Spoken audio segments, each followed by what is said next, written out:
Hi, my name is David, and this is the 2025 Holiday Hack Challenge walkthrough/solution video series. I am recording this in 2026, actually, the 5th of January, so just the deadline date for the submissions. Although this is just for fun, I never competed for the prizes. I'm just doing this because I like playing the Holiday Hack Challenge, and I also like recording these videos.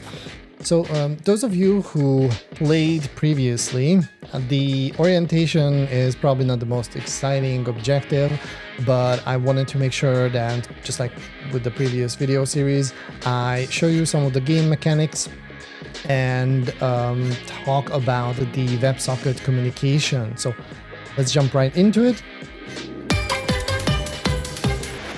And similarly to the previous years, we have our game interface. I had some flakiness with it and I had to restart it. Hopefully this is now all good, and the characters sometimes are not clickable. You need to sign out and sign back in when that happens. That was probably because I had to record multiple takes until I got all the things correctly. And one extra thing in the navigation bar is now the icon, which is sort of summoning the spirit of Santa or Christmas, I'm not really sure. And you can see that you can get a hint for nearby objectives. I tried this one and it's kind of finicky sometimes. I think it's a much easier approach to go to the menu, and then under orientation you see the current objectives that you have unlocked, and there's the get hint button that you can click. I think for the orientation objective there are no hints, so we won't be able to click that one. And then you have the NPCs and terminals, just like again previous years. Now one big difference, however, is that you can rotate the map now, and that's very, very useful. If you played previously in the past couple of years, you probably remember objectives where you had to pick up items and sometimes they were behind objects and you couldn't see them, so you had to like sort of scan the area until something changed to a clickable like tile in the map, and that was your clue that there's an artifact. Or you could exploit the WebSocket communication, and I will show that one too. So here the objective is very, very simple. We're just going to practice interacting with NPCs and terminals. So if you click on the NPC here, Lynn is going to welcome you at SANS, and the SANS Holiday Hack Challenge, that is. And she's going to explain here how to operate the terminal. Well, you have to click on the terminal, so that's quite easy. Now, again, if you want to get hints for the objectives, you just spam the get hint button and you get one hint per click. I kind of suspect, and I haven't checked the CTF mode, but I kind of suspect that this is to kind of accommodate the CTF mode, and maybe the hints count towards the scoreboard, not really sure.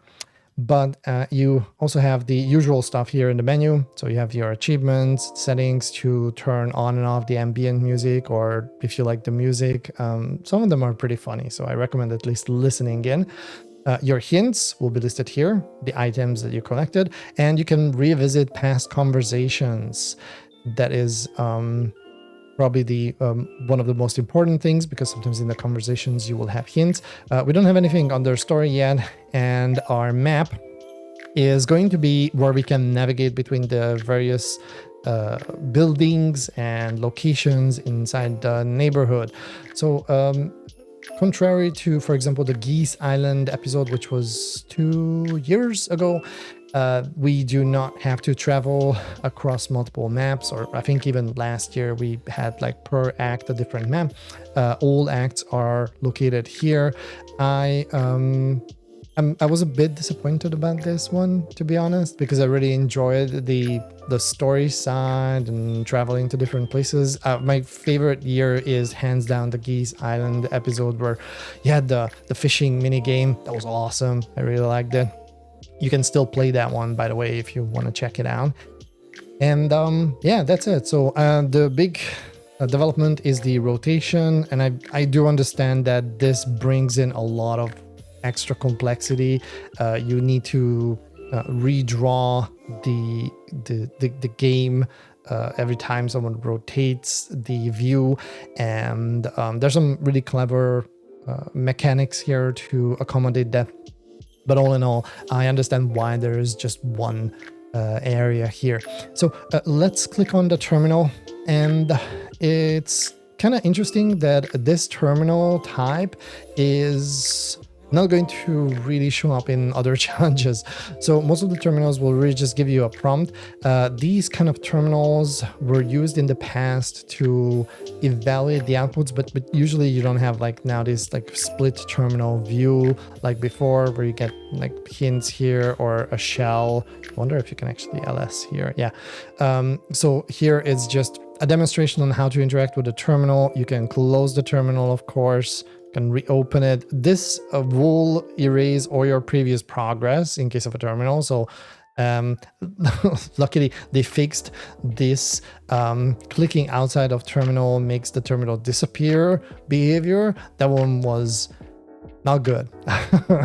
Very, very frustrating. So this is fixed now. And I think like this year's theme is that the interface is quite robust, it's mature.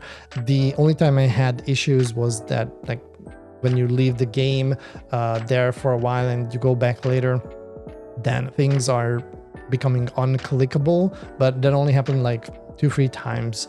So let's type in answer if I'm able to type, but I'm not. And there we go. So you just need to type in answer as the answer, and this unlocks all the different achievements. There's also a new narrative. So the new narrative is going to unlock Act 1 in the story mode. And the story for this year is that you are around the neighborhood where you have fellow hackers and security professionals, and there's a bunch of gnomes running around. So these gnomes are doing mischievous things, and you need to figure out what they want, why they are here in the neighborhood. So that is the main storyline here. And then under objectives, you have I forgot to click on the get hint, but there's no hints here. So the main storyline, Act 1 objectives are available once you complete the orientation one, and you need to solve all of these to unlock the next act. And then same for the Act 2 and Act 3 challenges, and there's one extra challenge in Act 3. So you have to solve all Act 3 challenges that you unlock after solving all Act 2, and then there's one after solving all the Act 3 challenges that are unlocked when you solve the Act 2 one. I'm over explaining this. Okay, you also have the notification indicators. So if you missed something in your menu, then you can always go back, and that's it. You can also see this sort of glowing tile here. These are indicating doors that you can go through or transition to different locations. So let's leave the train. And I think this is kind of a little joke or Easter egg here, that you are traveling during the orientation on this express, which is kind of like the Orient Express. And I can see these gnomes running around. I highly recommend clicking on these. They will giggle and run away. They don't really give you anything as an extra info. But the reason why you want to talk to these gnomes is, this is Terming gnome here. This is some gremlin-like one. So you want to catch these because there's an Easter egg tied to them. And if you go under conversations, you will see the names of these gnomes appearing. My recommendation is leave the elder gnome for last. If you manage to catch all the other gnomes, there is going to be one challenge in Act, I want to say 3, but I can't remember exactly, where you are going to have to talk to the elder gnome, and this allows you to finish that objective. So when you talk to the other gnomes, they will start appearing here. Not all of them have names. I know this is the hacker gnome. I'm not really sure about this one here. Probably nothing. And yeah, as you navigate around the neighborhood with your character, you are going to be able to capture them. There's another one that I think I haven't captured. So just keep on clicking on these, and some of them I think also will appear in a stationary position later. So you can click and collect those as well. But that's one of the Easter eggs you want to pay attention to if you're like interested in getting another achievement here. And again, you can check under conversations. Now, how do you know which one has actually a name or not? And this is very, very important. So one thing, I was looking at this side of the screen when I was explaining, but that's actually just a recording. I need to get my head around the fact that I have the recording here on my left side. So I have another character, and I have Burp running. And with this character, I have the traffic captured under Burp. And there's a WebSocket communication that is used for the application backend. You can see these and scene messages. These are really, really valuable if you would like to find out what kind of characters are available. The structure of the map can be actually created from the grid variable here. This was the train, and there is also another message type, which is set entities, I think. Let's check it out. Yeah, so the set entities is also very, very useful and important because it allows you to see the terminals. They also going to have their locations listed in the end scene, and NPC characters and their names. We also have another one, which is set_tokens. Set_tokens will list out the various conversation elements, sentences, and this makes it easier for you to go back later, programmatically maybe parse these if you like. And this is, I'm not sure if this was also in previous years, but I just noticed it this year, that you also have one message type, which is the hints available, and this actually lists out all the objectives. This is also a way how to figure out how many objectives are there, and this snowbind objective is the last one, the cherry on top. So I think this is not necessarily the most useful message type, but it's interesting to see how many hints are actually available. So you can always check back here. This is going to be static for the entire game, so you can just go and save this one, and you can always check back if you requested all the hints, for example. But the end scene one is the really, really interesting and cool one here, because from the grid you can see that there's some new line characters and a bunch of ones. So what you can do with this is you can copy the entire thing into a text editor. For example, I have my faithful little notepad ++ here, and you can do a match and replace. Let me just do that really, really fast and bring it in. So you can do a match and replace for the /n character and actually put there a new line. And when you do that and switch to extended, of course, it will rearrange this to a map. The top of the map is going to be north, the bottom is south, and so on. And you will be able to orientate yourself accordingly in the game. So basically that would be north, I think.